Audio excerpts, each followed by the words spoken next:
अतो भवद्भिर्मच्छिष्यैः सावधानतयाखिलैः प्रीत्यैतामनुसृत्यैव वर्तितव्यं निरंतरम।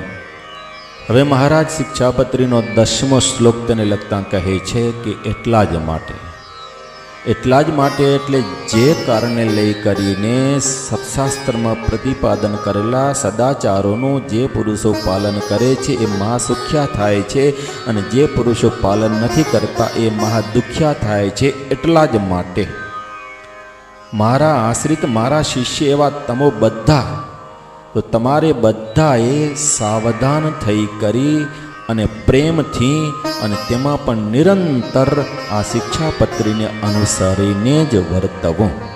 શતાનંદ સ્વામી આ શ્લોકનો અભિપ્રાય સમજાવતા કહે છે કે મહારાજે એમ કહ્યું કે સાવધાન થઈ કરી અને આ શિક્ષાપત્રીને અનુસરવું।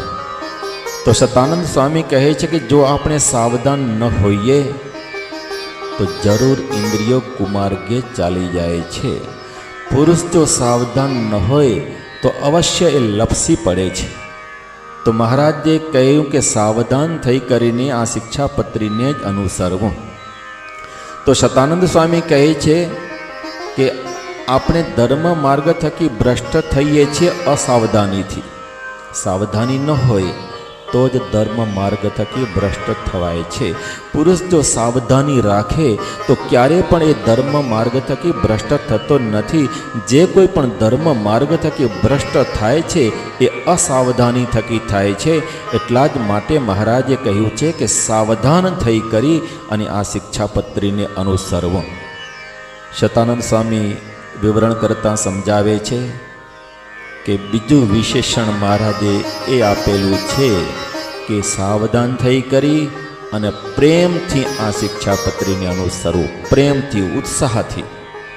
શતાનંદ સ્વામી વિવરણ કરતા સમજાવે છે કે આજ્ઞાઓ જે શિક્ષાપત્રીમાં લખેલી છે એ પ્રેમથી, ઉત્સાહથી પાલન કરવી જોઈએ।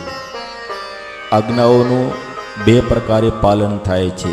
એક તો આજ્ઞા પ્રેમથી પાલન કરવામાં આવે છે અને બીજી આજ્ઞા ભયથી પાલન કરવામાં આવે છે। શતાનંદ સ્વામી સમજાવે છે કે બે પ્રકારે આજ્ઞાનું પાલન થાય છે, એક તો પ્રેમથી અને બીજી આજ્ઞા ભયથી। તો કોર્ટનો કોઈ હુકમ હોય, કોર્ટની આજ્ઞા હોય કે પોલીસની કોઈક આજ્ઞા હોય તો કોઈ પણ પુરુષ એને પ્રેમથી પાલન કરતું નથી। કોર્ટની જે આજ્ઞા મહારાજે ઉપોદઘાત પ્રકરણ કહેલો છે, અને હવે મહારાજ ઉપદેશની શરૂઆત કરે છે, શિક્ષાની શરૂઆત કરે છે। શિક્ષાની પત્રી એટલે શિક્ષાપત્રીની શરૂઆત કરે છે।